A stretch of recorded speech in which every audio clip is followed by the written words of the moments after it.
स्वागत है आप सबका देहरादून स्टडी पॉइंट में। मैं मोहित रावत। साथियों, आगामी किसी भी एग्जाम के लिए जहां पे सामान्य ज्ञान और करंट अफेयर से संबंधित महत्वपूर्ण प्रश्न पूछे जाते हैं, उन सब के लिए ये सीरीज महत्वपूर्ण होने वाली है। यहाँ पे हम महत्वपूर्ण करंट अफेयर और सामान्य ज्ञान के जो प्रश्न है उन्हें क्या करते हैं, डिस्कस करते हैं और उनके आसपास के एक्सप्रेस देखते हैं कि यहाँ से क्या क्या क्वेश्चन बन सकते हैं। तो निश्चित ही अगर आप रेलवे की तैयारी, एसएससी की तैयारी, चाहे किसी भी एग्जाम की तैयारी यानी स्टेट एग्जाम की तैयारी, यूकेएसएससी, यूपीएसएससी, बीएसएससी, एचएसएससी, किसी भी तैयारी कर रहे हैं तो निश्चित ही ये सीरीज आपके लिए महत्वपूर्ण होगी। साथियों, हमारी कोशिश रहेगी कि हम इस सीरीज को डेली 4 PM क्या करें, अपडेट करें। अगर आप सबका सपोर्ट रहा तो हमारी कोशिश रहेगी कि हम डेली इसे 4 PM पे क्या करेंगे, आगे लाइव भी करेंगे। तो साथियों, शुरुआत करेंगे। पहला क्वेश्चन है, जैसे भारतीय वायुसेना के नए उप प्रमुख के रूप में निम्न में से किसे नियुक्त किया गया है। आपके पास ऑप्शन है राहुल अग्निहोत्री, विवेक राम चौधरी, राकेश सचदेवा, अनिल कुमार सिंह। तो इसका राइट आंसर होगा option number B. Option number B क्या है? विवेक राम चौधरी। तो भारतीय वायुसेना के जो नए उप प्रमुख के रूप में जिन्हें नियुक्त किया गया है वह है विवेक राम चौधरी। तो साथियों, आपने इसका आंसर देख लिया। अब यहाँ पे थोड़ा देखिए, आगे देखिए। जो एयर मार्शल विवेक राम चौधरी जी हैं, यानी 1 जुलाई 2021 को 1 जुलाई 2021 को भारतीय वायुसेना के नए उप प्रमुख यानी वाइस चीफ के रूप में उन्हें क्या दिया गया, नियुक्त किया गया है। अगर इनसे पहले हम वाइस चीफ की बात करें तो आपको ध्यान रखना है हरजीत सिंह अरोड़ा जी। तो हरजीत सिंह अरोड़ा जी इनसे पहले क्या थे, वाइस चीफ थे। अब साथियों, यहां से और क्या क्वेश्चन बन सकते हैं सेना से रिलेटेड, तो आपको यहाँ पे ध्यान रखना है जैसे तीनों सेनाओं के जो प्रमुख हैं, जैसे आप सब देखते हैं मनोज मुकुंद नरवणे जी हो गए जो आर्मी यानी थल सेना के प्रमुख हैं, राकेश भदौरिया जी हो गए कहां से, एयरफोर्स के प्रमुख हैं, और एडमिरल करमबीर सिंह। तो एडमिरल करमबीर सिंह जी कौन से हो गए, नेवी के चीफ हो गए। अब साथियों, आपको एक ध्यान और होता है, जैसे इन सब में एक हेड होता है, जैसे सीडीएस की बात करेंगे, चीफ डिफेंस ऑफ स्टाफ। तो चीफ डिफेंस ऑफ स्टाफ आप सब जानते हैं कौन है, वर्तमान में है बिपिन रावत जी। तो कौन है, बिपिन रावत जी। तो आपने साथियों यहां से देखा, लेकिन सीडीएस से क्वेश्चन बिपिन रावत जी के बारे में नहीं पूछेगा कि वर्तमान में इसके हेड कौन है। क्वेश्चन यहाँ पे ये बनेगा कि जो सीडीएस है उनका कार्यकाल या उनका कार्यकाल कब तक होता है। तो आपको ध्यान रखना है उनका जो कार्यकाल होता है यानी इनका सेवानिवृत्त जो वर्ष होता है वो होता है 65 वर्ष। यानी 65 वर्ष तक का कोई भी व्यक्ति क्या हो सकता है, वो सीडीएस के पद पर बना रह सकता है। तो आपने यहां से देखिए, अगर हम तीनों प्रमुखों की बात करेंगे जैसे आर्मी, एयरफोर्स और नेवी, तो इन तीनों वर्ष की बात करेंगे तो 62 वर्ष क्या होता है, इनका कार्यकाल होता है। यानी 62 वर्ष तक क्या होते हैं, ये चीफ बने रह सकते हैं। तो साथियों, आपने यहां से देखा। अब चलेंगे हम क्वेश्चन नंबर 2 पे। क्वेश्चन नंबर 2 है मोस्ट इंपोर्टेंट क्वेश्चन है साथियों, यहां पे लिख देता हूं मोस्ट इंपोर्टेंट क्वेश्चन। हाल ही में किस भारतीय को वर्ष 2021 का जापान का प्रतिष्ठित ग्रैंड फुकुओका पुरस्कार मिला है? सही आपको ऑप्शन बताना है, जैसे रवीश कुमार, पुनीत त्रिपाठी, पालागुम्मी साईनाथ और जयंत गोस्वामी। इसका जो राइट आंसर होगा वो होगा ऑप्शन नंबर बी। आपने यहाँ पे ऑप्शन आगे पीछे हो गए तो आपको ध्यान रखना है, यानी ये तो कौन है, पालागुम्मी साईनाथ जी। तो आपको ध्यान रखना है ग्रैंड फुकुओका पुरस्कार 2021 जिसे सम्मानित किया गया है वह है पालागुम्मी साईनाथ जी। आप यहाँ पे फोटो देख सकते हैं साथियों कि पालागुम्मी साईनाथ जी को ग्रैंड फुकुओका पुरस्कार 2021 से सम्मानित किया गया। अब साथियों, इनके बारे में क्वेश्चन क्या बनेगा कि ये क्या किस संबंधित है, तो आपको ध्यान रखना है ये पत्रकार हैं, इसके अलावा क्या है, ये बुक राइटर भी करते हैं, क्या कहते हैं, किताब भी लिखते हैं। तो इनकी एक फेमस किताब है, फेमस बुक है, आपको ध्यान रखना है। यहां से निश्चित ही क्वेश्चन बनने की संभावना है। आपको ध्यान रखना है, यहां पे लिखता मैं everybody everybody loves a good drought. तो साथियों, इनकी बुक है, आपको ध्यान रखनी है कि everybody loves a good drought, ये किनकी बुक है, ये है पालागुम्मी साईनाथ जी की। तो यहां से एक क्वेश्चन ये बन गया। अब साथियों, मैं आपको एक मोस्ट इंपोर्टेंट बुक यहां पे लिखा देता हूं। एक मोस्ट फेमस पर्सनैलिटी आप सब जानते हैं, सानिया मिर्जा। अगर आप सब जानते हैं तो आप अभी क्या बोलते हैं, कमेंट बॉक्स में लिखे। सानिया मिर्जा की बात करेंगे तो सानिया मिर्जा की भी एक फेमस जो उनकी आत्मकथा है उनका नाम आपको बताना है। तो उनकी आत्मकथा का नाम है वो है एस अगेंस्ट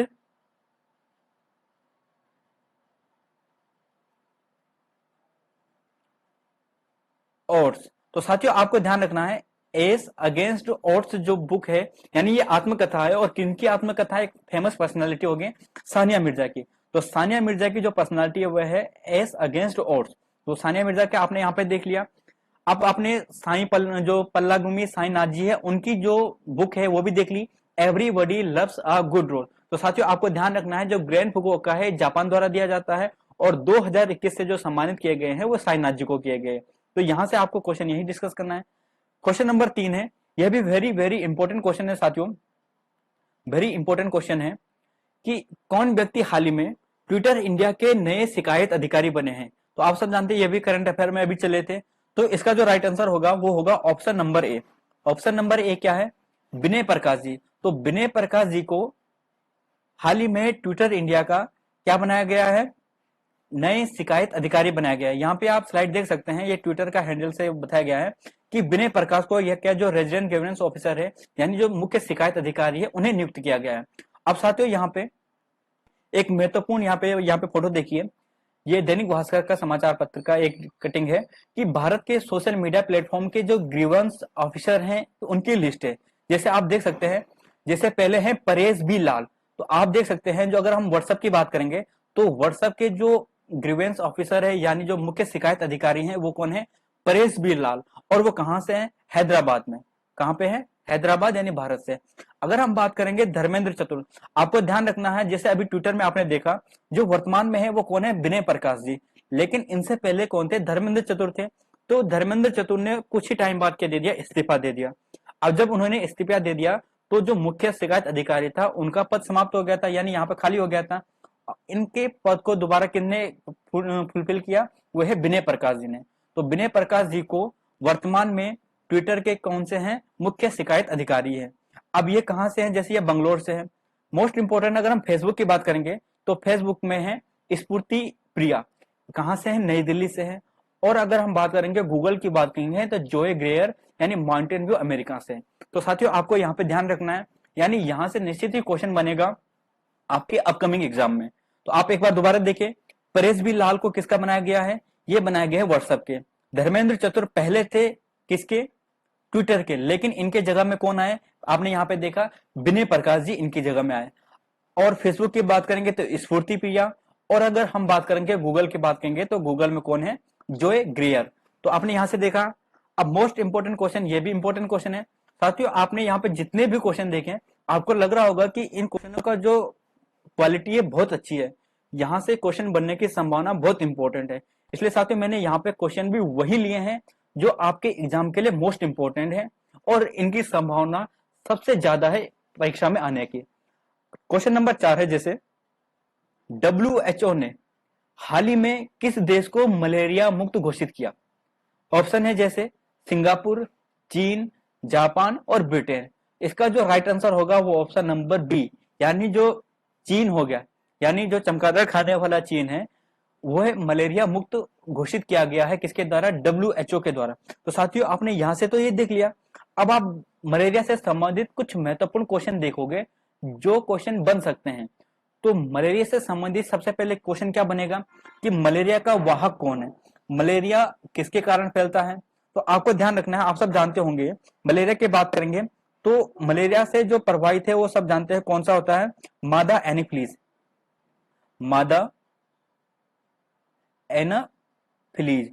तो मादा एनाफिलीज यानी जो मादा एनाफिलीज है क्या है? इस मच्छर के काटने से क्या होता है? मलेरिया रोग क्या होता है? फैलता है, यानी मलेरिया रोग होता है। अब क्वेश्चन यहां से कुछ और बनेगा, मलेरिया से संबंधित क्वेश्चन बनेंगे। मलेरिया से संबंधित क्वेश्चन क्या बनेंगे? आपको ध्यान रखना है कि इसका प्रभावित अंग क्या है? प्रभावित अंग। तो आपको ध्यान रखना है प्रभावित अंग क्या क्या है। सबसे पहले आपको ध्यान रखना है जो प्रभावित अंग है मोस्ट इंपोर्टेंट वो है लीवर। लीवर हो गया।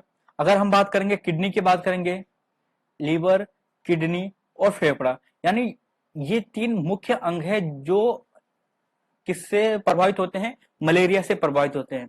तो मलेरिया से प्रभावित होने वाले जो 3 प्रमुख अंग है वो लीवर, किडनी और फेफड़ा है। यानी जब मलेरिया होता है तो फेफड़े में संक्रमण होना भी शुरू हो जा सकता है।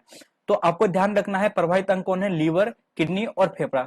अब क्वेश्चन यहाँ पे ये बनेगा मलेरिया दिवस कब मनाया जाता है, तो आपको ध्यान रखना है जो विश्व मलेरिया दिवस है वो मनाया जाता है 25 अप्रैल को।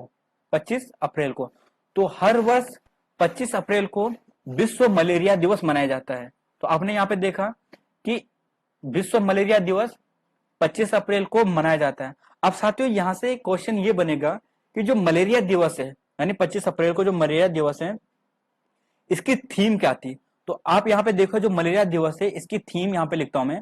आप यहाँ पे थीम लिखोगी, इस थीम है जो 25 अप्रैल को जो मलेरिया दिवस था उसकी जो थीम है वो है zero malaria start with me. Zero malaria start with me, यहां पे लिखता मैं zero malaria start with me. तो साथियों यहाँ पे आपने देख लिया कि मलेरिया से संबंधित कुछ महत्वपूर्ण बातें देखी कि सबसे जो इसका प्रभावित अंग होता है वो लीवर है, किडनी है, फेफड़ा है। मादा एनीप्लेज क्या होता है कि इसके काटने से क्या होता है, मलेरिया रोग होता है। अब आपने मलेरिया दिवस भी देख लिया, जो विश्व मलेरिया दिवस होता है 25 अप्रैल को मनाया जाता है और इसकी थीम है zero malaria start with me. तो आपने यहां से महत्वपूर्ण क्वेश्चन देखे। हाँ, एक क्वेश्चन ये बनता है कि मलेरिया की जो यूज होता है उसमें कौन सी दवाई यूज होती है, तो क्लोरोक्वीन आप ध्यान सकते हैं, क्लोरोक्वीन। तो क्लोरोक्वीन क्या है, एक ऐसी दवाई है जो मलेरिया में हम क्या करते हैं, यूज करते हैं। तो साथियों आप यहाँ से क्वेश्चन नंबर 4 से इतने ही देखेंगे। क्वेश्चन नंबर 5 है, जैसे ये भी करंट अफेयर्स से संबंधित महत्वपूर्ण प्रश्न है। हाल ही में 28 जून 2021 को भारत ने किस आधुनिक मिसाइल का सफल परीक्षण किया, ये चर्चा में भी था, तो इसलिए ये भी मोस्ट इंपोर्टेंट है। तो साथियों आप सब देख ही रहे होंगे कि ये मोस्ट इंपोर्टेंट क्वेश्चन की सीरीज है। आपके पास ऑप्शन है पृथ्वी प्राइम, अग्नि प्राइम, आकाश प्राइम, नाग प्राइम। तो नाग प्राइम तो हटा दो, आकाश प्राइम भी हटा दो, पृथ्वी प्राइम भी हटा दो। तो इसका जो आंसर है वो है अग्नि प्राइम। तो आपको ध्यान रखना है 28 जून 2021 को भारत ने अपने एक महत्वपूर्ण जो अग्नि मिसाइल का जो एक सीरीज है इसका नाम उन्होंने क्या दिया है, अग्नि प्राइम। तो इसका राइट आंसर कौन सा हो गया, अग्नि प्राइम हो गया। अब साथियों क्वेश्चन ये बनेगा कि ये किस प्रकार की मिसाइल है, तो आपको ध्यान रखना है ये एक बैलिस्टिक मिसाइल है। क्या है, बैलिस्टिक मिसाइल है और इसकी रेंज पूछी जाएगी तो आपको ध्यान रखना है, वैसे इसकी रेंज 1000 किलोमीटर से लेकर 2000 किलोमीटर तक इसकी क्या है, रेंज है। तो क्वेश्चन यहां से बनेगा किस प्रकार की मिसाइल है, बैलिस्टिक मिसाइल है, परमाणु हथियार को ले जाने में इसकी क्षमता है, 1000 से 2000 किलोमीटर क्या है इसकी रेंज है। यानी यहां से आपने देख लिया। अब साथियों क्वेश्चन ये बनेगा कि इसे डेवलप किसने किया और कहां से किया। तो आप सब जानते हैं इसे डेवलप करने वाली एक ही संस्था होगी, वो होगी DRDO। और कहां से इसे प्रक्षेपित किया गया होगा, अभी कहां पे इसका टेस्ट किया गया होगा, तो सब जानते हैं ये ओडिशा से किया गया होगा। ओडिशा से जो अब्दुल कलाम व्हील जो आइलैंड है जहां पे, वहां से क्या किया गया, इसका टेस्ट किया गया। अब DRDO से क्वेश्चन क्या बनेंगे, DRDO से क्वेश्चन ये बनेगा कि DRDO की स्थापना कब हुई थी, यानी किस एक्ट के तहत। तो आपको ध्यान रखना है वर्ष 1958 में, वर्ष 1958 में DRDO की स्थापना हुई। और इसके वर्तमान हेड की बात करेंगे तो सब जानते हैं जी सतीश रेड्डी जी, जी सतीश रेड्डी जी। तो आपने यहां से देखा कि DRDO की बात करेंगे 1958 को और जी सतीश रेड्डी जी इसके हेड है। अग्नि प्राइम का अभी हाल ही में परीक्षण किया गया था, ये एक बैलिस्टिक मिसाइल है और 1000 से लेकर 2000 किलोमीटर तक इसकी क्या है, रेंज है। तो आपने क्वेश्चन नंबर 2 भी देख लिया साथियों।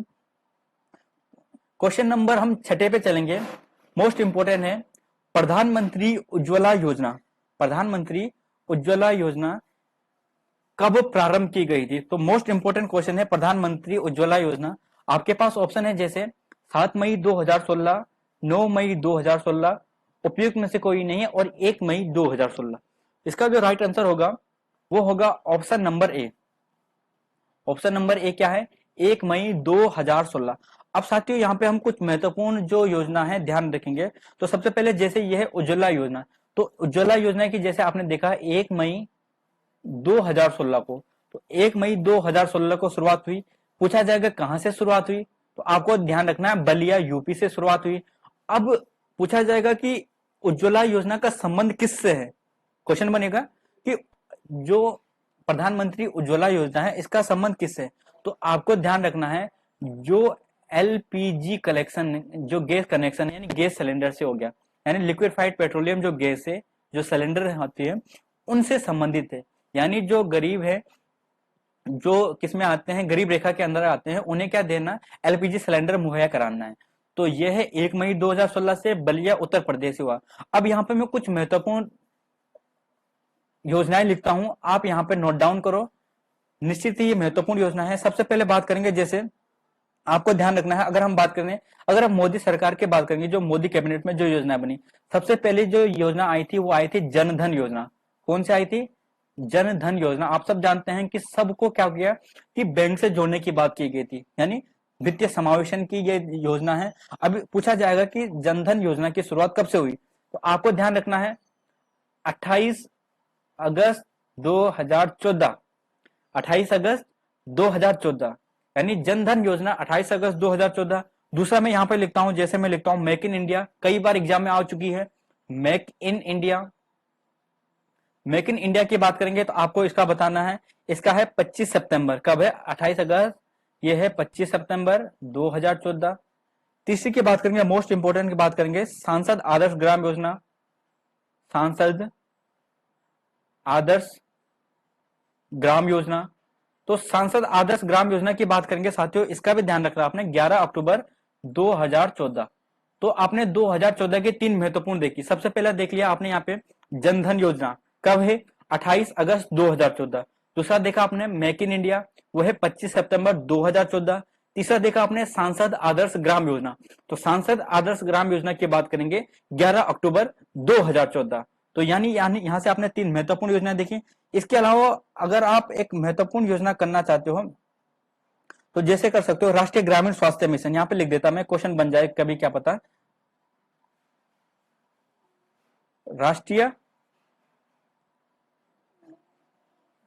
राष्ट्रीय ग्रामीण स्वास्थ्य मिशन। तो राष्ट्रीय ग्रामीण स्वास्थ्य मिशन की बात करेंगे तो राष्ट्रीय ग्रामीण स्वास्थ्य मिशन पूछा जाएगा, तो आपको ध्यान रखना है ये 2005 से शुरू हुई थी। तो वर्ष 2005 से यह योजना शुरू हुई थी। तो साथियों आपने यहां से कुछ महत्वपूर्ण योजनाएं देखी, निश्चित ही एक क्वेश्चन यहां से बनने की संभावना है। अब चलेंगे नेक्स्ट क्वेश्चन पे। नेक्स्ट क्वेश्चन है निम्नलिखित युग्मों में से सही नहीं है, यानी क्वेश्चन क्या है? सही नहीं। तो साथियों सबसे पहले तो आपको एक चीज का हमेशा ध्यान रखना है कि क्वेश्चन कभी पूछ लिया जाता है कि सही है, सही नहीं है, तो क्वेश्चन पढ़ते समय आपको स्पेशली ध्यान रखना है, क्वेश्चन को ध्यान से पढ़ना है, पूछा क्या गया है, सही नहीं है या सही है। तो सही नहीं है यानी गलत है। एग्जिम बैंक की बात करें, आयात व निर्यात कर। आरबीआई की बात करेंगे, बैंकों का बैंक है। आईडीबीआई की बात करेंगे, औद्योगिक वित्त है। और एफसीआई की बात करेंगे, व्यावसायिक संस्थाओं का वित्तीय सहायता। तो इसका जो राइट आंसर होगा ऑप्शन नंबर डी, एफसीआई, यानी यहां पे लिखता मैं एफसीआई। आप सब जानते क्या होगा? Food corporation of India. क्या हो गया? Food corporation of India. आप सब साथियों आप जानते हैं जो फूड कॉर्पोरेशन ऑफ इंडिया है, ये फूड से रिलेटेड हो गया। जब फूड से रिलेटेड हो गया तो यानी वित्तीय से तो इसका कोई संबंध नहीं है। और फूड कॉर्पोरेशन ऑफ इंडिया से आप क्या ध्यान रखोगे, ये 1965 से इसकी शुरुआत हुई। कब से हुई थी? 1965, जनवरी 1965 से इसकी शुरुआत हुई थी। यानी इसकी स्थापना, जो फूड कॉर्पोरेशन ऑफ इंडिया है, इसकी स्थापना 1965 में की गई। अब साथियों इसके और ऑप्शन देखें, जैसे यहाँ पे देखिए सबसे पहला है एग्जिम बैंक। क्या है? एग्जिम बैंक, EXIM, यानी एग्जिम बैंक। एग्जिम बैंक का मतलब क्या होगा? एक्सपोर्ट हो गया, इंपोर्ट हो गया। एक्सपोर्ट बैंक, इंपोर्ट बैंक, यानी एक्सपोर्ट इंपोर्ट बैंक। अब क्वेश्चन यहाँ पे बनेगा इसकी स्थापना कब हुई थी? तो इसकी स्थापना हुई थी 1982 में। कब हुई थी? 1982 में हुई थी। हेडक्वार्टर पूछा जाएगा तो मुंबई इसका हेडक्वार्टर होगा। कहां होगा? मुंबई इसका हेडक्वार्टर होगा। और वर्तमान में यहाँ पे पूछा जाएगा कि वर्तमान में इसके सीईओ कौन है, इसके सीईओ कौन है वर्तमान में। तो आपको ध्यान रखना है जो वर्तमान में इसके सीईओ हैं वो है डेविड रस्किना। यहां पे लिखता मैं डेविड रस्किना। तो साथियों एग्जिम बैंक से आप केवल इतना ध्यान रखोगे कि मुंबई में इसका हेडक्वार्टर है, 1982 में इसकी स्थापना हुई थी। डेविड रस्किना इसके अभी वर्तमान में सीईओ हैं, यानी एक्सपोर्ट इंपोर्ट बैंक है। यानी यहां पे देख लिया। अब जैसे ऑप्शन नंबर सी है, यहाँ पे आईडीबीआई, क्या है आईडीबीआई, यानी यहाँ पे लिखता मैं आईडीबीआई, आप सब जानते हैं industrial development bank of India है, यानी आईडीबीआई। अब आईडीबीआई से क्वेश्चन क्या बनेगा, इसकी स्थापना पूछा जाएगा। तो आपको ध्यान रखना है इसकी स्थापना 1964 में हुई थी, 1964 में, 1964 में इसकी स्थापना हुई थी। और वर्तमान इसके जो सीईओ हैं वो कौन है, राकेश शर्मा जी। कौन है, राकेश शर्मा जी। तो साथियों आईडीबीआई से इतना हो गया, 1964 में इसकी स्थापना हुई। राकेश शर्मा इसके वर्तमान में एमडी एंड सीईओ है। एग्जिम बैंक के कौन है, डेविड रस्किना है। तो डेविड रस्किना कौन है, एग्जिम बैंक के वर्तमान सीईओ है। अब क्वेश्चन आता है आरबीआई, मोस्ट इंपोर्टेंट संस्था है आरबीआई। साथियों आरबीआई के बारे में आप सब जानते हैं, यहाँ पे हम उसके स्थापना के बारे में डिस्कस नहीं करेंगे, हम इसके वर्तमान में जो आप सब जानते हैं इसके गवर्नर के बारे में डिस्कस करेंगे। यानी अगर हम इसके गवर्नर की बात करेंगे, आप सब जानते हैं कि जो इसके गवर्नर है वो वर्तमान में कौन है, शक्तिकांत दास। शक्तिकांत दास जी कौन है, वर्तमान में इसके गवर्नर है। अब क्वेश्चन ये नहीं बनेगा, क्वेश्चन क्या बनेगा, क्वेश्चन ये बनेगा जो शक्तिकांत दास है वर्तमान में कौन से नंबर के गवर्नर है, कौन से नंबर के गवर्नर है। तो आपको ध्यान रखना है 25th, क्या है 25th। तो 25वें नंबर के जो गवर्नर हैं वो कौन है, शक्तिकांत दास। तो साथियों यहां से एक क्वेश्चन हो गया। अब इसके सब गवर्नर भी पूछा जाएगा, यानी उप गवर्नर की बात करेंगे, उप गवर्नर की बात करेंगे। तो आपके उप गवर्नर के चारों के नाम ध्यान रखने हैं साथियों, 4 गवर्नर हैं, आपको ध्यान रखने हैं। यहां से क्वेश्चन बनेगा, ये करंट अफेयर का एक पार्ट है। सबसे पहले आपको ध्यान रखना है टी रविशंकर, क्या नाम है, टी रविशंकर। तो साथियों पहला हो गया, जो पहले उप गवर्नर है वो है टी रविशंकर, आप सब जानते हैं। दूसरे हैं एम राजेश्वर राव, यहां पे लिखता मैं एम राजेश्वर राव। एक है एमडी पात्रा जी, और लास्ट है अगर हम चौथे की बात करेंगे वो कौन है, एम के जैन, एम के और जैन। तो साथियों आपने यहां पे देखा कि इनके 4 उप गवर्नर हैं, T Ravishankar, M Rajeshwar Rao, M D Patra और एम के जैन। तो आपको यहां से ये ध्यान रखना है। अब आपके पास ये कमेंट बॉक्स के लिए होमवर्क है, आपने ये बताना है जो आरबीआई की जो स्थापना हुई थी, किस कमेटी की स्थापना, मतलब किस कमेटी की सिफारिश पर इसकी स्थापना हुई थी, इसके पहले गवर्नर कौन थे और पहले भारतीय गवर्नर कौन थे। यह आपके लिए होमवर्क है, यहाँ पे आप कमेंट बॉक्स में इसे लिखोगे। क्वेश्चन नंबर 8 है, कोडरमा किस खनिज के लिए प्रसिद्ध है। मोस्ट इंपोर्टेंट है साथियों, अक्सर आप जानते होंगे कि एक क्वेश्चन ऐसा बन जाता है कि अयस्क और खनिज से, कि किस धातु का अयस्क से किससे ये प्राप्त किया जाता है। तो आपको ध्यान रखना है जो कोडरमा है, वो कोडरमा जो राइट आंसर होगा वो किसका होगा। ऑप्शन है जैसे लोहा का, तांबा का, अभ्रक का या बॉक्साइट का। तो आपको ध्यान रखना है जो इसका जो राइट आंसर होगा वो को होगा ऑप्शन नंबर ए, यानी बॉक्साइट का। तो राइट आंसर क्या होगा, ऑप्शन नंबर ए इसका राइट आंसर हो गया। अब साथियों यहाँ पे कुछ धातु हैं, अब इनके पूछा जाएगा कि इनके वो हैं क्या बोलते हैं, यहाँ इनके और कौन से, यानी इसके अयस्क कौन कौन से हैं। तो मैं यहाँ पे लिखता हूं सबसे पहले, जैसे एल्युमिनियम के सब जानते हैं, बॉक्साइड आप सब जानते हैं कि एल्युमिनियम का जो सबसे बड़ा जो अयस्क है वो कौन सा है, बॉक्साइड है।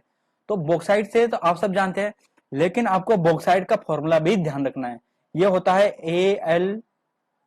Al2O3 into 2H2O। तो बॉक्साइड का अगर कभी फॉर्मूला पूछे Al2O3 2H2O, 2H2O क्या हो गया, इसका फॉर्मूला हो गया, बॉक्साइड हो गया। इसके अलावा इसके कुछ और अयस्क है, जैसे आप सब जानते हैं क्या होता है, जैसे होता है केवोलिन पूछा जाता है, केवोलिन किसका, केवोलिन हो गया, केवोलिन हो गया। इसके अलावा आपने कोर्डम तो आपने आगे देख लिया था, एक होता है फेल्सफर, क्या होता है, फेल्सफर। तो फेल्सफर भी इसका है, कोरनम हो गया। एक होता है क्रायोलाइट, क्या होता है, क्रायोलाइट। तो साथियों आपको एल्यूमिनियम के 4 अयस्क ध्यान रखने हैं, बॉक्साइड, बॉक्साइड का तो आपको फॉर्मूला भी ध्यान रखना है, कौन कौन सा, Al2O3 2H2, दोहराओ मेरे साथ, Al2O3 2H2, Al2O3 2H2, केवोलिन, फेल्सफर और क्रायोलाइट भी क्या है, इसके क्या है, अयस्क के। अब आपको जिंक का ध्यान रखना है, जिंक का आप एक ध्यान रखोगे वह है केलामाइन, मोस्ट इंपोर्टेंट नाम है कैलामाइन। तो जिंक का आप एक ध्यान रखोगे, जिंक का जो अयस्क है वो है कैलामाइन। क्या है? कैलामाइन। तो साथियों आपने यहां से देखा, जिंक का देख लिया, कैलामाइन हो गया। अगर यूरेनियम का पूछे तो यूरेनियम का एक मोस्ट इंपोर्टेंट कई बार आ चुका है, वो है पिंच ब्लेड। तो पिंच ब्लेड भी क्या है? यूरेनियम का है। अगर कभी क्या क्या पूछे कि इसका फॉर्मूला पूछ दे पिंच ब्लेड का, तो आपको ध्यान रखना है U3O8। तो यूरेनियम 3O8 यानी क्या है? इसका पिंच ब्लेड का क्या है? फॉर्मूला है। तो साथियों आप यहां से ये ध्यान रख सकते हो। इसके अलावा अगर आप यूरेनियम का एक ध्यान रखना चाहते हैं तो वो है कार्नेराइट। तो कार्नेराइट भी क्या है? इसका क्या है? अयस्क है, यानी और है। तो साथियों आपने यहां से कुछ अयस्क देखे, जैसे एल्यूमिनियम का देखा आपने बॉक्साइट, केवोलिन, फेल्सपर और क्रायोलाइट। जिंक का आपने देखा कैलामाइन। यूरेनियम के आपको दो ध्यान रखने हैं, पिंच ब्लेंड और कार्नेराइट। तो ये महत्वपूर्ण थे। नेक्स्ट क्वेश्चन है, क्वेश्चन नंबर 9 है, उष्णकटिबंधीय घास के मैदानों को कहा जाता है स्टेपीज, प्रेयरी, सवाना या उपरोक्त में से कोई नहीं। अब साथियों मैं आपको यहाँ पे एक मैप में लेकर चलता हूं, उसके बाद आप इन क्वेश्चनों को आसान से कर दोगे कि यहाँ पे उष्ण कटिबंधीय कौन सा है, शीतोष्ण कटिबंधीय कौन सा है। यानी यहाँ से क्वेश्चन में आपको कंफ्यूज होता होगा, मैं आपको यहाँ पे क्लियर करा दूंगा। साथियों देखिए, आप मैप में जाइए, यहाँ पे मैं इसे यहाँ पे ले देता हूं। अब देखिए साथियों, यहाँ पे आपके पास ये वर्ल्ड मैप है। जैसे यहाँ पे आप सब जानते हैं यूएसए हो गया है ना। तो आपको सबसे पहले तो ध्यान रखना है कि जो भूमध्य रेखा लाइन होती है, भूमध्य रेखा लाइन कौन सी होगी? यहां से होकर गुजरती है। कहां से? ये गुजरती है। तो यानी ये गुजरी भूमध्य रेखा लाइन। तो साथियों आपने देखा ये जो भूमध्य यानी इक्वेटर लाइन है,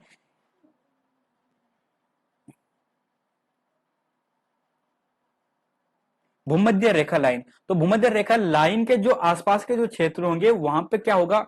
उष्ण कटिबंधीय क्या होगा? घास होगी। तो आपको ध्यान रखना है कि जो इस एरिया के आसपास जो घास होंगे वो ही क्या होंगे? उष्ण कटिबंधीय घास होंगे, है ना। ट्रॉपिकल जो घास होगी वो कहां पे होगी? इस एरिया में होगी। किस एरिया में? आप जहां पे भूमध्य रेखा की लाइन देख रहे हैं। आपने ये देख लिया। अब क्वेश्चन क्या बनेगा?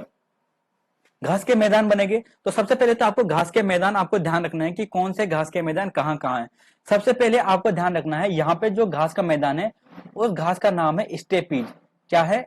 स्टेपीज। अब स्टेपीज जो घास का मैदान है यूरोप और एशिया के बीच में है। यानी स्टेपीज आपने घास का मैदान देख लिया। अब स्टेपीज से आप समझ गए होंगे, क्या ये उष्ण कटिबंधीय का है? नहीं है। ये कौन सा होगा? शीतोष्ण का होगा। क्या होगा? शीतोष्ण कटिबंधीय घास का मैदान होगा। इसके अलावा आप देखिए साथियों, एक ये हो गया दक्षिण अफ्रीका। दक्षिण अफ्रीका में यहाँ पे घास का मैदान है। इस घास का मैदान का नाम है, क्या है इसका नाम? मैं यहाँ पे लिख देता हूं, यह है वेल्ड। क्या है? वेल्ड। तो साथियों क्वेश्चन पूछा जाएगा कि वेल्ड किस प्रकार का घास का मैदान है। तो वेल्ड जो घास का मैदान है ये भी शीतोष्ण आ गया। यानी आप यहाँ पे देखिए, अगर जो भी कर्क रेखा से नीचे की ओर होगा और इस रेखा से जो ऊपर की ओर होगा वो क्या होंगे? शीतोष्ण में आएगा। ना तो ठंडा होगा ना तो गर्म होगा। जो भूमध्य रेखा के लाइन में आएगा वो कौन सा होगा? वो उष्ण कटिबंधीय होगा, है ना। तो उष्ण कटिबंधीय का आपने एग्जाम्पल अगर आप याद रखोगे तो आपको केवल 3 ध्यान रखने हैं। एक रखना आपने लानोस, एक रखना कंपोस और एक आपने सवाना। तो सवाना की बात करेंगे, जो ये एरिया है दक्षिण अफ्रीका का, ये है सवाना घास। क्या है? सवाना। अगर यहाँ पे बात करेंगे, यहाँ पे वेनेजुएला है। तो वेनेजुएला में जो है, अगर हम बात करेंगे वेनेजुएला में, तो वेनेजुएला के जो घास का नाम है वो है लानोस। क्या है? लानोस। तो साथियों आपने उष्ण कटिबंधीय के जो घास के मैदान है, सबसे पहले आपने लानोस देखा, एक आपने सवाना देखा, यानी जो ये एरिया सवाना हो गया। इसके अलावा एक और है, आप यहाँ पे ध्यान रखोगे, यह है कंपास। यहाँ पे है कंपास, या कंपास या कंपास है। तो ये जो 3 है, लानोस, सवाना और कंपास, क्या क्या है? लानोस, सवाना और कंपास, ये तीनों उष्ण कटिबंधीय घास के मैदान है। कंपास की बात करेंगे तो ब्राजील में, लानोस की बात करेंगे तो वेनेजुएला में, और सवाना की बात करेंगे ये अफ्रीका में, यानी इस एरिया में, यानी बहुत से जो कंट्रीज है इनको कवर करता है। अब आपने यहां से देखा वेल्ड देखा आपने, वेल्ड की आपने कहा देखा? ये नीचे है, साउथ में है, यानी दक्षिण की ओर है। तो ये क्या होगा? शीतोष्ण होगा। अब एक दो और ध्यान रखना चाहते हो आप साथियों, हंगरी की बात करेंगे।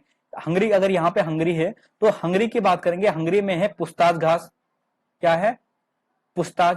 पुस्ताज भी कैसा घास हो गया? ये शीतोष्ण कटिबंधीय हो गया। यूएसए से आप सब जानते हैं यहाँ पे क्या है? प्रेयरी है। क्या है?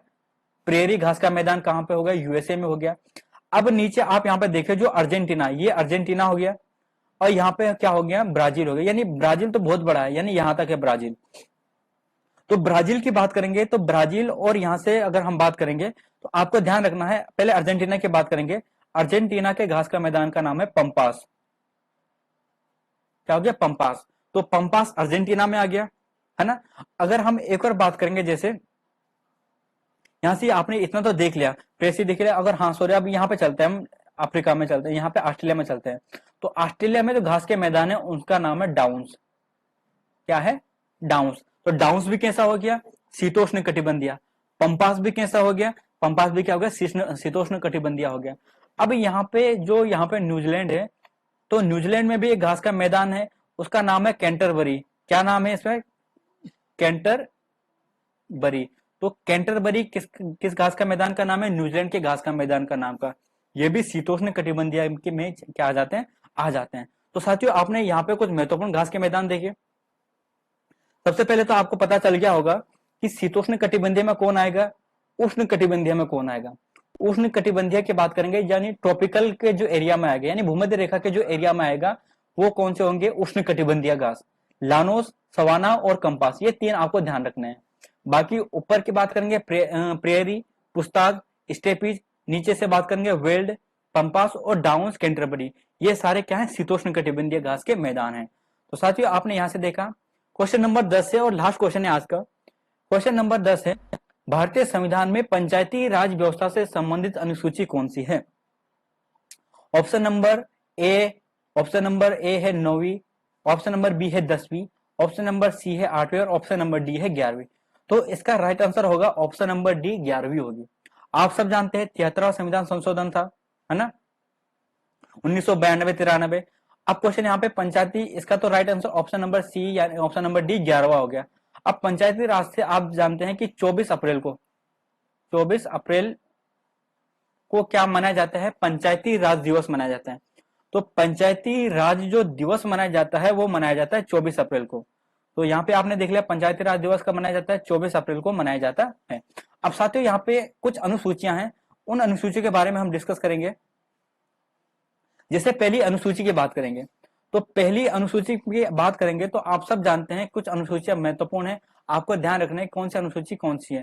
तो आपको ध्यान रखना है, जैसे पहली अनुसूची आप सब जानते हैं संघ व राज्य क्षेत्र। इसमें क्या आता है? संघ, राज्य, क्षेत्र। अगर हम बात करें पहली अनुसूची की बात करेंगे तो पहली अनुसूची में संघ व राज्य क्षेत्र है। क्या है? पहली अनुसूची संघ व राज्य क्षेत्र। दूसरी में क्या आएगा? सब जानते हैं दूसरी में वेतन भत्ते आता है। क्या आता है? वेतन भत्ते।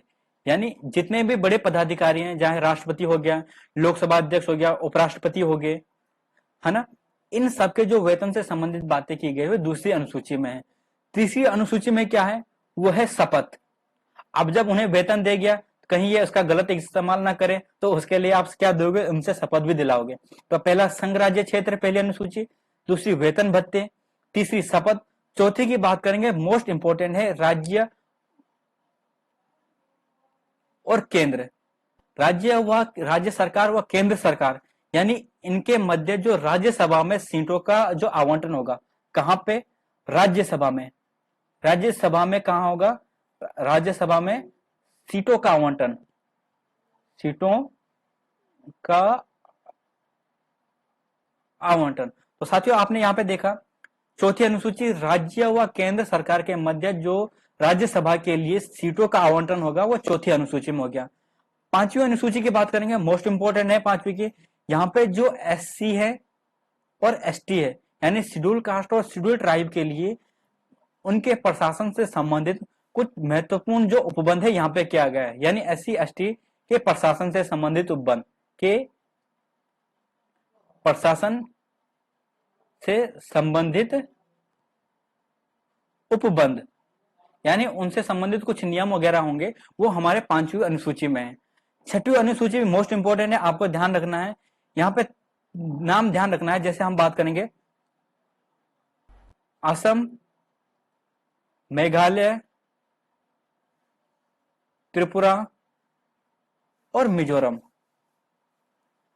तो ये 4 राज्य हैं। इन जो 4 राज्य हैं, इन 4 राज्य के कुछ महत्वपूर्ण जो जनजाति हैं, ट्राइबल हैं, उनके लिए विशेष जो प्रशासन है, उनकी व्यवस्था है, वो संबंधित है। अब साथियों, आप कंफ्यूज हो जाते हैं किसमें, जैसे यहाँ पे असम हो गया, मेघालय, त्रिपुरा और मिजोरम, इन सब में क्या हो जाते हैं, आप कंफ्यूज हो जाते हैं। कंफ्यूज क्या हो जाते हैं कि असम तो सबको मालूम होगा, आप सोचते हैं कि मेघालय, मिजोरम, कहीं आप मणिपुर ना कर दें, मणिपुर को शामिल ना कर दें। तो आपको ध्यान रखना, मैं आपको मैप में एक डिस्कस कराता हूं। यहाँ पे अगर मैं एक रब कर देता हूं इसको, यहाँ पे डिस्कस करता हूं मैं, यहाँ पे एक मैप बनाता हूं हल्का सा। अब साथियों देखो, आप यहाँ पे देखो, जैसे भारत का नक्शा हो गया, ठीक है, यहाँ पे ये भारत का नक्शा हो गया, ये नेपाल हो गया, ये भूटान हो गया। अब यहाँ पे क्या होगा, ये आंध्र प्रदेश हो गया, ये क्या बोलते हैं, अरुणाचल प्रदेश हो गया। अब ये हो गया। अब देखिए साथियों, यहाँ पे हमने जो पूर्वी भारत है उसका नक्शा बनाया। अब पूर्वी भारत में सबसे पहले तो आप यहाँ पे देखो, यहाँ तक तो पश्चिम बंगाल आ गया। अब यहां से लेकर, यानी यहां से बात करेंगे, इस क्षेत्र तक क्या आ गया, असम आ गया। अब आपको ध्यान रखना साथियों, ये आ गया असम,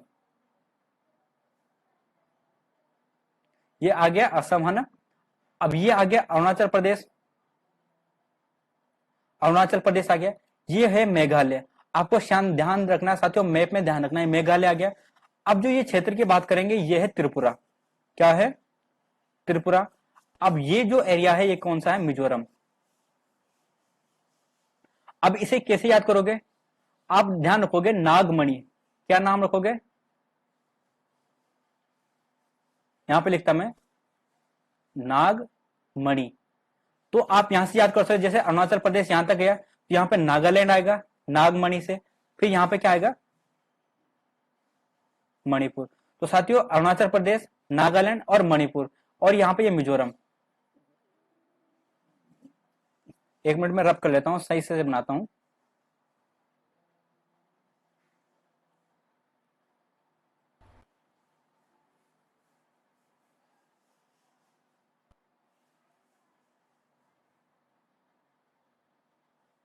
डायरेक्ट हम पूर्वी क्षेत्र बनाते हैं।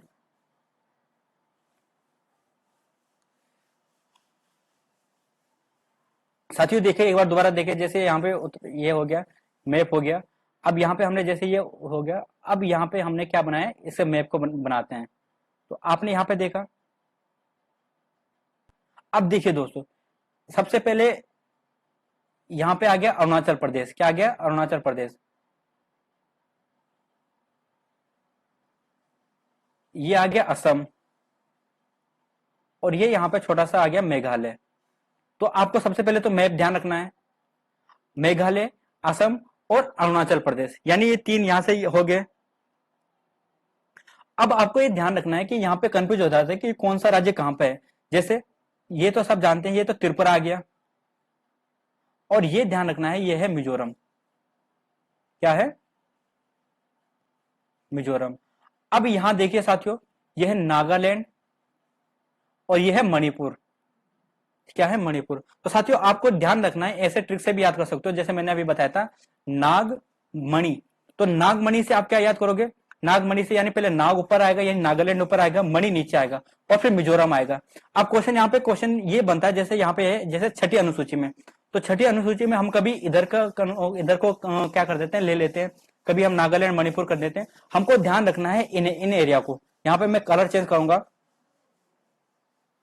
यहां देखिए साथियों, सबसे पहले आप करोगे असम, मेघालय, त्रिपुरा और मिजोरम, यानी जो इस एरिया की ओर है, यानी इधर की ओर है, उन्हें क्या करोगे, छठी अनुसूची में शामिल करोगे। तो छठी अनुसूची में किसे शामिल करोगे, असम को करोगे, मेघालय को करोगे, त्रिपुरा को करोगे और मिजोरम के करोगे। अब क्वेश्चन क्या बनता है, एक क्वेश्चन बनता है कि इनर लाइन परमिट से। इनर लाइन परमिट वो है जो ये बाहर की ओर है, यानी अरुणाचल प्रदेश, नागालैंड, मणिपुर और मिजोरम। तो इन चारों को बात करेंगे तो ये तो इनर लाइन परमिट में आते हैं, और जो ये इधर के 4 हैं, मिजोरम दोनों में कॉमन है। तो मेघालय, त्रिपुरा और मिजोरम और क्या हो गया असम, इन्हें किसमें शामिल किया गया है, छठी अनुसूची में शामिल किया है। अब साथियों आपको यहां से कभी भी क्वेश्चन गलत नहीं करोगे कि छठी अनुसूची में मिजोरम या नागालैंड से कंफ्यूज नहीं करोगे कि कौन कौन से जो स्टेट है कौन कौन से आते हैं। तो आपको ये हमेशा याद रहेगा, बस आपको मैप ध्यान रखना है कि सबसे पहले आपने नागमणि ऊपर बना दिया, यानी नागालैंड बना दिया, फिर मणिपुर बना दिया, नीचे आपने मिजोरम, इधर त्रिपुरा, मेघालय, असम, है ना। तो आप यहाँ से जो इधर के हैं टॉप इधर वाले हैं यानी भारत की ओर यानी इधर की साइड के ओर हैं, उन्हें क्या लिखोगे, छठी अनुसूची में लिखोगे। और जो इस साइड के ओर हैं जो भारत के मतलब दूसरे देशों से सीमा बना रहे हैं, यहाँ से अरुणाचल प्रदेश हो गया, नागालैंड हो गया, मणिपुर हो गया, मिजोरम हो गया, ये इनर लाइन परमिट में आते हैं। तो ये यहाँ से आपने ये देखा। अब यहाँ पे जैसे सातवीं अनुसूची की बात करेंगे, सातवीं अनुसूची मोस्ट इंपोर्टेंट है। सातवीं अनुसूची की बात करेंगे साथियों, यहाँ पे क्या है, संघ राज्यों के यानी संघ राज्य और समवर्ती सूची है, यानी यहाँ पे सूचियां दे रखे हैं, संघ सूची, राज्य सूची और समवर्ती सूची। तो यहाँ पे क्या है, सातवीं अनुसूची में क्या है, संघ राज्य सूची और समवर्ती सूची, इन तीनों सूचियों का वर्णन है। आठवीं की बात करेंगे यानी भाषा से संबंधित है, भाषा से संबंधित जिसमें 22 भाषाएं हैं, वर्तमान में 22 भाषा हैं। जब हमारा संविधान बना था उस टाइम पे कितने थे, 14 भाषाएं थी। नौवीं अनुसूची की बात करेंगे तो ये भू कानून से संबंधित है ज्यादातर, यानी इसमें भू कानून से संबंधित नियम है। यानी यहाँ पे क्या था कि अगर किसी भी कानून बना दिया जाए और यहाँ इसे 9वीं अनुसूची में डाल दिया जाए तो उस पर क्या था कि सुप्रीम कोर्ट में उसमें नहीं चैलेंज नहीं किया जा सकता था, लेकिन अब ऐसा नहीं है। 10वीं अनुसूची की बात करेंगे, 10वीं अनुसूची की बात करेंगे दल बदल, क्या है, दल बदल कानून। तो दल बदल कानून से संबंधित क्या है, 10वीं अनुसूची। 11वीं अनुसूची क्या है, पंचायती राज, पंचायती राज हो गया। और 12वीं अनुसूची की बात करेंगे नगर पालिका, नगर पालिका से संबंधित। तो नगर पालिका नगर निगम से संबंधित यानी ये हो गया। तो पंचायती राज से आपने देख लिया, यहाँ पे 29 विषय दिए गए हैं पंचायती के लिए और यहाँ पे 18 विषय दिए गए हैं, यानी 29 विषय पंचायती राज से क्या बना सकते हैं, पंचायती राज के पास पावर है कि 29 विषयों पर कानून बना सकती है। तो साथियों ये थे कुछ इंपॉर्टेंट क्वेश्चन। अब आपने ये क्वेश्चन देखिए, अब एक बार इन्हें मेरे साथ दोबारा रिवाइज करिए साथियों। जैसे पहला क्वेश्चन है, भारतीय वायुसेना के नए उप प्रमुख के रूप में निम्न में से किसे नियुक्त किया गया, मतलब किसे नियुक्त किया गया। तो आप सब जानते हैं इसका जो आंसर था वो कौन से थे, वे थे कौन थे, विवेक राय, कौन थे, विवेक राम चौधरी, विवेक राम चौधरी इसका राइट आंसर था। दूसरा क्वेश्चन था, भारतीय 2021 में जापान के प्रतिष्ठित फुकुवारा जो अवार्ड दिया गया वो किसे दिया गया था। आप सब जानते हैं उसका जो आंसर कौन सा था, वो था साईनाथ जी थे, पी साईनाथ। ठीक है, कौन सा व्यक्ति हाल ही में ट्विटर इंडिया के नए शिकायत अधिकारी बने थे, आप साम जानते थे, विनय थे, है ना। डब्ल्यूएचओ ने मलेरिया मुक्त किसे किया था, चीन को मलेरिया मुक्त घोषित किया था। आधुनिक मिसाइल कौन सी थी, अग्नि प्राइम थी, अग्नि प्राइम क्या थी, इसकी वो थी। नेक्स्ट क्वेश्चन है, जैसे यहाँ पे प्रधानमंत्री उज्ज्वला योजना आपने देखा था वो कब था, 1 मई 2016 को।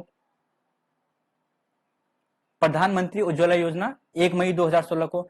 नेक्स्ट है जैसे एग्जिम बैंक आपने देखा था, सही कौन सा सही नहीं था, एग्जिम बैंक बिल्कुल सही था, 1982 में इसकी स्थापना हुई थी, है ना। डेविड रस्किना इसके हेड थे। आरबीआई की बात करेंगे, आरबीआई आप सब जानते ही हैं, वर्तमान में कौन है, शक्तिकांत दास हो गए, 25वें गवर्नर। आईडीबीआई की बात करेंगे, औद्योगिक बैंक है, ये भी सही है। एफसीआई नहीं था, एफसीआई क्या था, फूड कॉर्पोरेशन ऑफ इंडिया, यानी फूड से रिलेटेड, है ना।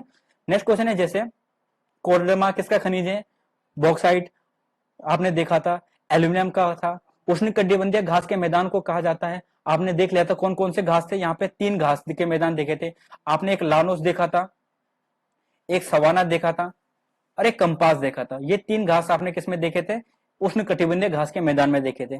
इसके अलावा भारतीय संविधान में पंचायती राज व्यवस्था से संबंधित अनुसूची कौन सी है, आप सब जानते हैं कौन सी है, 11वीं अनुसूची है। तो साथियों ये थे कुछ महत्वपूर्ण प्रश्न, निश्चित ही आपके एग्जाम के लिए महत्वपूर्ण होंगे। तो साथियों हमारा चैनल है देहरादून स्टडी पॉइंट, अगर आप सबको पसंद आता है तो प्लीज अपने दोस्तों के साथ शेयर करें और हमें प्रमोट करें। धन्यवाद साथियों।